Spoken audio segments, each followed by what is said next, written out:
Pablo Conde Guzón es profesor de la Universidad de León, investigador en neuropsicología infantil, especialista en epilepsia infantil. En un programa anterior que recomendamos a todos los interesados que recuperen en internet, en canal.uned.es, nos habló de las aportaciones de la neuropsicología a la investigación y al tratamiento de enfermedades neurológicas.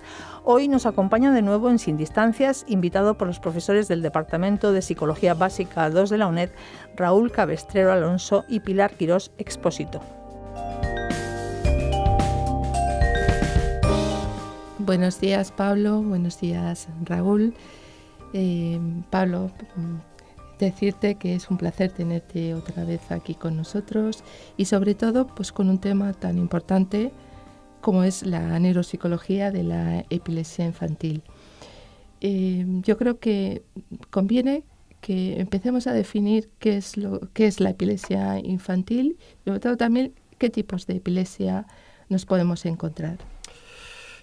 De acuerdo. Bueno, para comenzar también muchas gracias por la invitación y como siempre un verdadero placer estar aquí en esta universidad.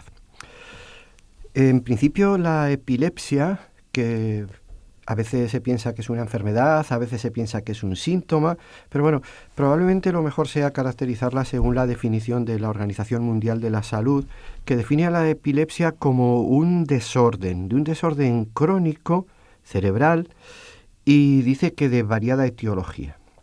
Como veremos a continuación o un poco posteriormente, un poco en este diálogo, veremos que la etiología es muy diversa. Eso sí que es un problema muy importante el considerarlo a la hora de cualquier análisis que hagamos. Se caracteriza porque se producen crisis recurrentes, ahora hablaremos un poco de las crisis, porque a causa de unas descargas anormales de diferentes partes cerebrales o incluso, como veremos, también de todas las neuronas del cerebro y que pueden estar asociadas, o de hecho lo están, a demasiadas potenciales manifestaciones. En principio, como nos vamos a centrar sobre la epilepsia infantil, sí que quiero hacer una referencia a lo que es alguna cuestión epidemiológica. Nos encontramos ante una enfermedad, ante un cuadro que es relativamente frecuente. De hecho, mi opinión es que no lo podríamos considerar como una enfermedad rara. Estamos hablando, bueno, como sabéis, siempre hay diferentes estimaciones en función de los estudios que revisemos, pero hay desde estudios que hablan de un 3, un 4, incluso hasta algunos que hablan de un 12 por 1000 de casos de niños que a lo largo de lo que es su infancia, incluso a la adolescencia, van a poder sufrir algún tipo de problema relacionado con la epilepsia o las crisis epilépticas. Pablo, perdona, no sé, ahora que has comentado, no sé si el hecho de hablar de epilepsia infantil nos está dando a entender que como que remite luego en algún estadio posterior. Eso es cierto, afortunadamente, en determinados tipos de epilepsia, pero desgraciadamente no lo es en otros tipos, como veamos. Y entonces, si os parece, os hablo un poco de lo que puede ser la clasificación. Bueno, sobre la clasificación hay una polémica terrible.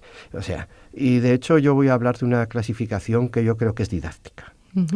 La ILAE, o sea, la Liga Internacional contra la Epilepsia, ha hecho una clasificación reciente que ha sido criticada, hubo otra del 91 que seguimos utilizando, pero yo creo que es mejor que os hable de que, vamos a ver, la epilepsia o las crisis epilépticas las podemos clasificar en un eje de coordenadas, en un doble eje de ordenadas y abscisas, en el cual tendríamos por una parte el carácter que puede ser etiológico, es decir, si son idiopáticas, es decir, primarias, o si son secundarias, también denominadas sintomáticas, y en el otro eje podríamos poner, que no es excluyente con el anterior, en este caso, el tipo de crisis que se manifiesta, es decir, que sean crisis parciales o que sean crisis complejas.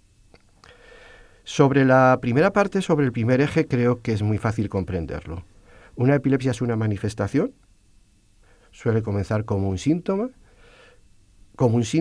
generalmente a veces de otra enfermedad cerebral subyacente. En ese caso hablamos de epilepsias secundarias y el ejemplo más claro pues sería una de las manifestaciones más frecuentes con las que debutan determinados tipos de tumores cerebrales es con una crisis.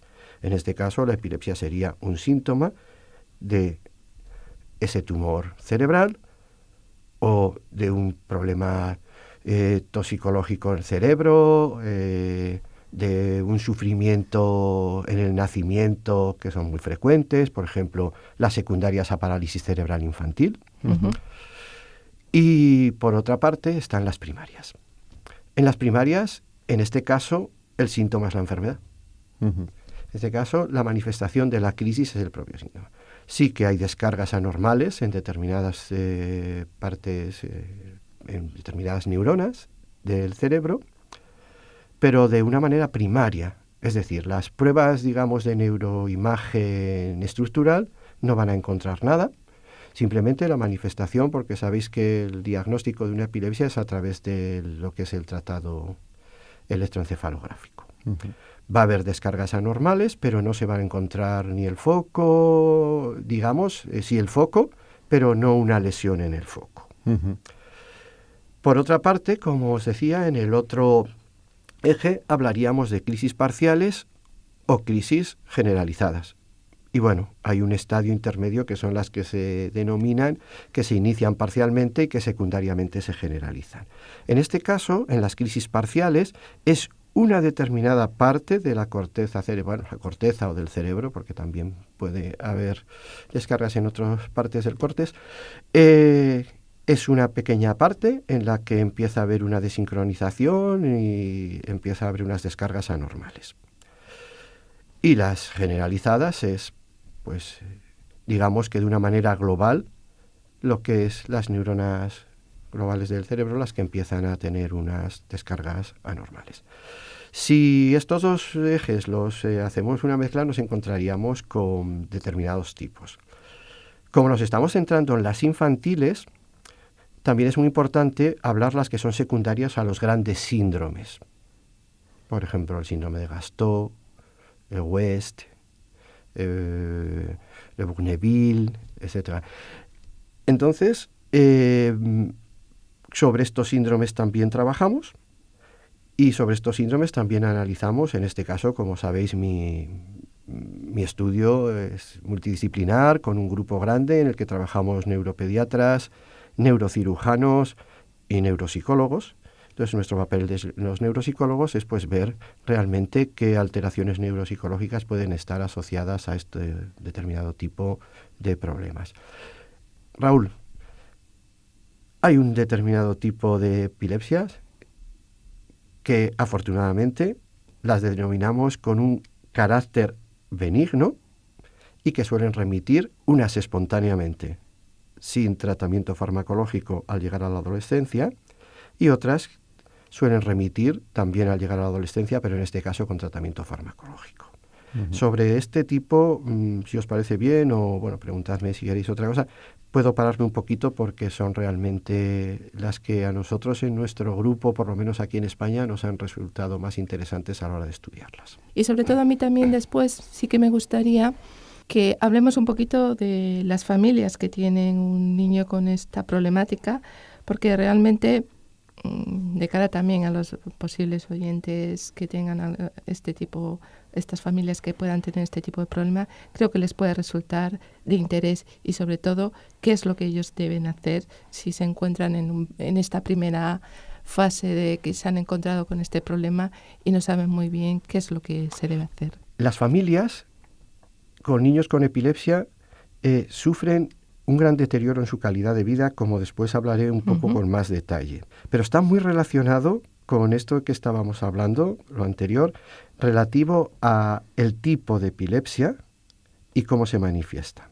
Daos cuenta que estamos hablando de un espectro increíblemente amplio de lo que es la epilepsia infantil. Nos encontramos en un polo, digo estas que son probablemente las más interesantes, las supuestamente benignas, como el tipo, por ejemplo, las rolándicas, hablaré un poquito, o las tipo ausencia, hasta realmente niños epilépticos cuya epilepsia, cuyas crisis son secundarias, por ejemplo, una parálisis cerebral infantil, o a uno de estos grandes síndromes de los que he hablado un poco y que creo que no es el momento tampoco de describir en profundidad y lo podríamos hacer a lo mejor en otro momento. Síndrome, por ejemplo, un West, un Dravet, etcétera, en los que aparte de los síntomas, las crisis epilépticas, lo que hay es realmente una alteración, un componente de alteración cognitiva enorme. Entonces, sobre estas epilepsias, en este caso idiopáticas, vuelvo a retomar, es decir, primarias, más frecuentes en la edad infantil, nos encontramos con dos tipos. Una, que sería crisis parcial, que sería la epilepsia benigna de la infancia, la denominamos EBI, también rolándicas, porque la desincronización, el foco está muy cerca, también las llamamos centrotemporales. Dentro de esta también categoría idiopática tenemos unas generalizadas, que son así, que son las epilepsias tipo ausencia. Y dentro de las ausencias encontramos las que son ausencias típicas y las que son con manifestaciones de ausencias atípicas. En el ámbito que nos encontramos, y sobre todo debido a que bueno, pues es un programa divulgativo, conviene en primer lugar hablar de las ausencias. Las ausencias probablemente son las que hay una mayor incidencia dentro de lo que es la epilepsia infantil. Y la epilepsia tipo ausencia es una curiosa patología en la que la manifestación es simplemente que hay, puedo decir, una ausencia. Es decir, hay una desconexión de la conciencia en el niño, bueno, o en el adulto, pero estamos hablando del niño, en el que al menos durante unos segundos, en torno máximo a 10, hay una desconexión total de la pérdida de la conexión. Es curioso porque muchos de estos niños pasan desapercibidos lo que es su diagnóstico, porque utilizando términos muy coloquiales, pues son niños que dicen, bueno, parece que se ha quedado desconectado, está alelado, se ha ido, está ausente. Claro, está ausente porque es una ausencia. Entonces, en este sentido, yo siempre que tengo oportunidad de hablar en contexto con maestros, educadores o alumnos de facultades de educación, les advierto mucho sobre este aspecto, porque ellos pueden ser un factor preventivo muy grande, el que pueden avisar a los padres de que, bueno, de que es muy diferente una inatención de lo que es una pérdida de la conexión, porque después como un reinicio. Hay un reinicio en el que a veces hay un recuerdo sutil o a veces no. Pero bueno, es periodos muy, muy pequeños. El otro tipo de epilepsias idiopáticas, como os he hablado más frecuente, este tipo de EBI, las rolándicas, estas centrotemporales, pues las manifestaciones a veces son más sutiles, pueden ir acompañados de determinados movimientos y a veces de sensaciones o en el contexto muchas veces del sueño, de los despertares, etc. Y bueno, y después también tenemos las generalizadas, que son las que realmente cuando si hacemos una encuesta por aquí, por el campus y salimos, ¿qué es para ti la epilepsia? Es convulsión, se convulsiona, te caes. Sí, también las hay, son las generalizadas, que en este caso lo que hay convulsiones tónico-crónicas o tónicas o crónicas, en este caso sí pérdida de conciencia, la pérdida del control de esfínteres, etcétera. No sé si en todas estas que has ido comentando es algo frecuente el que se produzcan con algún tipo de aura, es decir, que la persona, en este caso el niño, puede identificar algunos síntomas previos antes de que se produzca la crisis. Por supuesto que sí. Los niños en las consultas describen, en las que las hay claramente, los pródromos de lo que va a ser la crisis. Algunos ya los conocen, algunas son reacciones tan sutiles porque también hay otro tipo de, en función, por supuesto, otra clasificación de la epilepsia puede ser topográfica. No es lo mismo una epilepsia que tiene el foco en el lóbulo frontal, en que las manifestaciones motoras, en este caso tipo convulsión, van a ser las más frecuentes, o las sutiles en el temporal, que a veces lo que hay es una pequeña sensación ascendente desde el estómago, o algunas como sensaciones de déjà vu, ya he visto, o de extrañeza. porque realmente esto, como os digo, es un espectro enorme. Me preguntabas, Pilar, la familia. Por supuesto, la familia está, la calidad de vida de la familia en los niños con epilepsia está desde ligeramente afectada hasta muy altamente afectada. ¿De qué depende? De la epilepsia en sí misma. Como estábamos diciendo, no es lo mismo una epilepsia idiopática con lo que es una sintomatología, digamos, controlable, de una epilepsia secundaria, como hemos dicho, a un gran síndrome.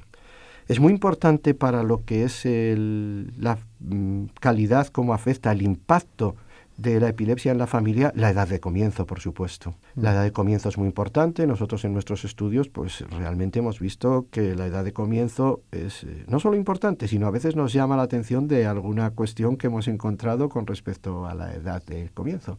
En ese sentido, a lo mejor un pequeño paréntesis, y es que a veces la calidad de vida, el impacto que tiene el diagnóstico de la enfermedad es mayor en familias que se les acaba de comunicar que su hijo tiene una epilepsia benigna, que en los padres en los que saben desde el nacimiento que sus hijos están sufriendo algún síntoma epiléptico. Por eso la edad de comienzo es muy importante. Por supuesto, el tipo de la epilepsia, la frecuencia de las crisis, la duración de las mismas, la relación que tienen con los trazados electroencefalográficos, tanto ictales como intraictales, y en esto, bueno, sería otro tema. Como hemos dicho, la etiología, las idiopáticas suelen tener un menor impacto en la calidad de vida de los padres que las sintomáticas, y por supuesto también el nivel neuropsicológico previo que tenían esos niños antes del inicio, lo que ha sido, porque casi siempre en este tipo de epilepsias que aparecen alrededor de los 4 o 5 años, la aparición suele ser aguda, no suele ser insidiosa, sino que aparece en un cuadro muy agudo y a veces alarmante.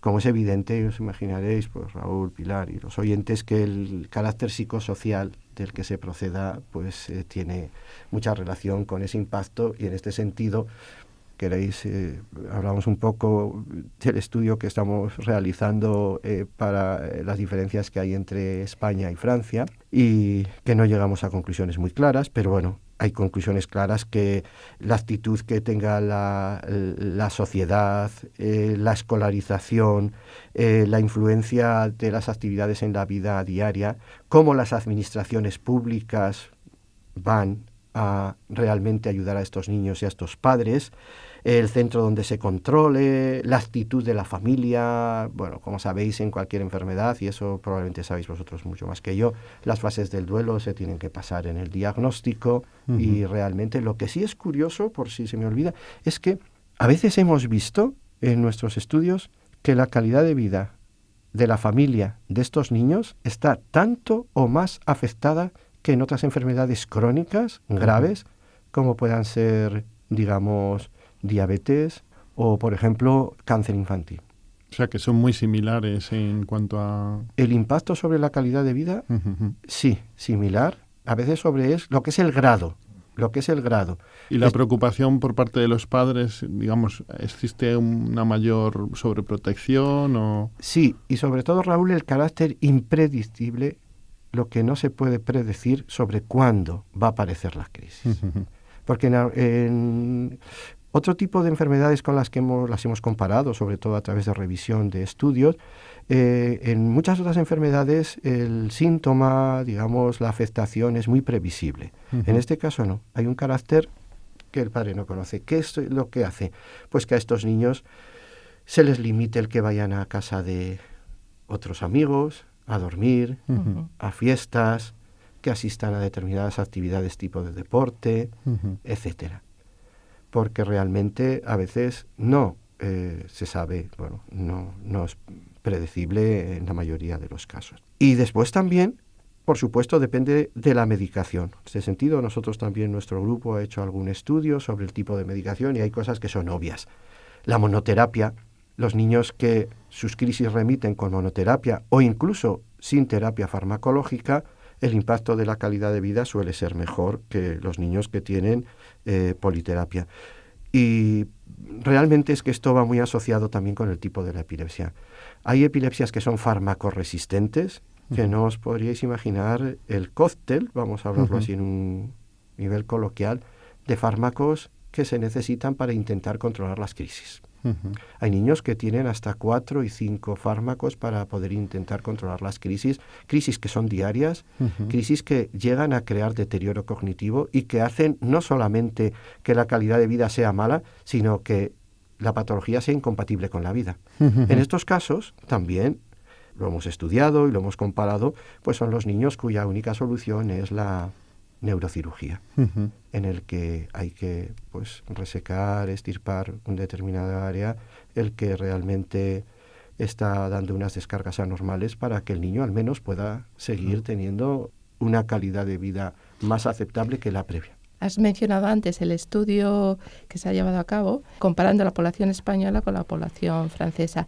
No quiero que se nos quede aquí en el tintero y además, aunque esperamos contar contigo en otras ocasiones porque conviene ya que vayamos finalizando, que digas a grandes rasgos cómo se ha hecho este estudio y qué diferencias más apreciables se han encontrado entre la población española y la población francesa y a qué achacas tú estos resultados, estas diferencias.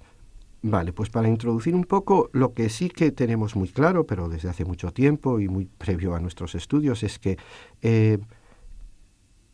se piensa que un gran porcentaje de los niños con epilepsia, en torno a veces a un 30%, 40%, tienen alteraciones neuropsicológicas asociadas. Las podemos resumir en, por supuesto, trastornos de atención, memoria, fundamentalmente la memoria de trabajo, problemas relativos a la velocidad de procesamiento de la información y relacionados con ellos muchos problemas académicos y del aprendizaje. Incluso las más sutiles. Y desde aquí, por si acaso se me acaba el tiempo, quiero hacer una reivindicación de que estos niños, en la mayoría de los casos, incluso en estas supuestamente benignas, necesitan muchas veces determinados apoyos escolares. Con respecto a las diferencias entre España y Francia, por supuesto, en los dos estudios, con las dos muestras, hemos encontrado este denominador común de estas alteraciones neuropsicológicas y una gran afectación de la calidad de vida, tanto de los niños como de los padres, fundamentalmente en lo relativo a la depresión, ansiedad asociada, tanto padres como hijos, la hiperactividad en los niños, el cambio en el estilo de vida de la familia, y sobre todo también en lo relacionado con actividades de lo que es la calidad de vida global, en la que podríamos meter aspectos escolares, aspectos de ocio, etcétera, etcétera.